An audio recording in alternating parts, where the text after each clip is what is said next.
Masayang ibinahagi na Angeline ang new family picture kasama ang bagong member na si Baby Sylvia. Turning 2 months old na ang baby girl.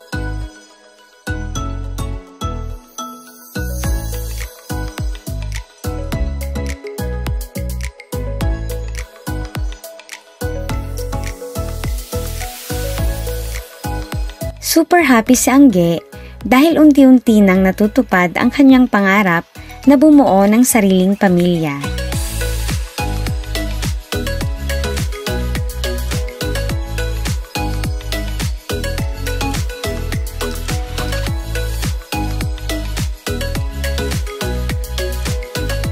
Kahit noong nabubuhay pa ang kanyang mama Bob, wish din niya ang magkaroon ng apo.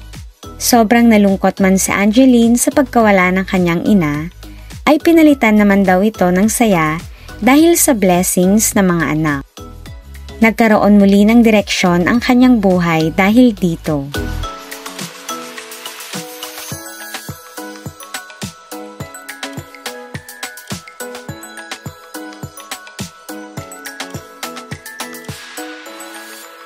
Hindi biro ang pinagdaanan ni Angge noong nawala na si Mama Bob.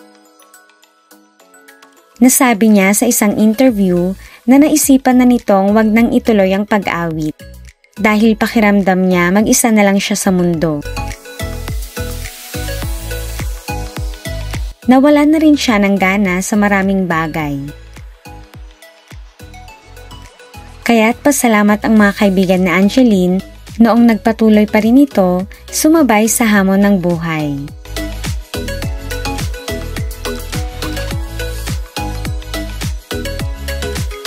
Naging matatag si Angge simula nang maipanganak ang panganay na si Silvio.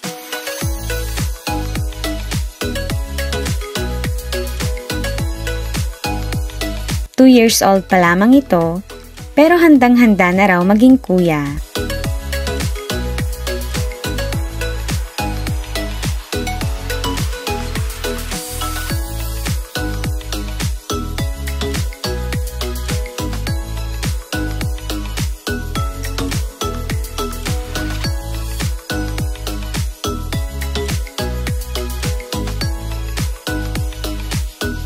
Sabik na sabik si Silvio noong naipanganak na ang kanilang baby girl.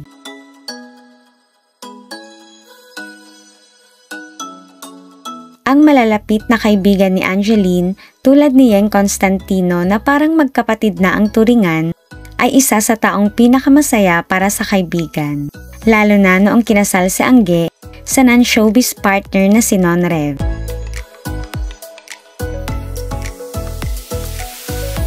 Tanging wish lamang ng mga kaibigan sa newlywed ay habang buhay na pagsasama.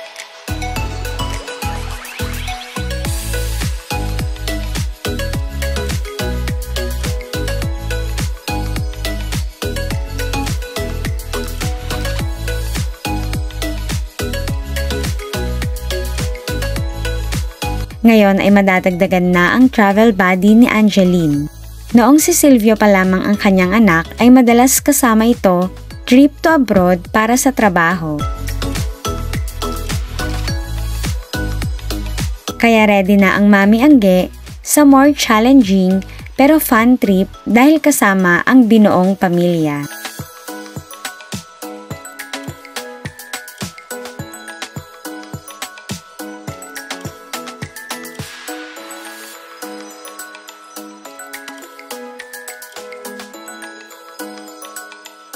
Wish ng mga fans ay lumaki ang mga bata na mahusay din sa larangan ng musika tulad ng Mami.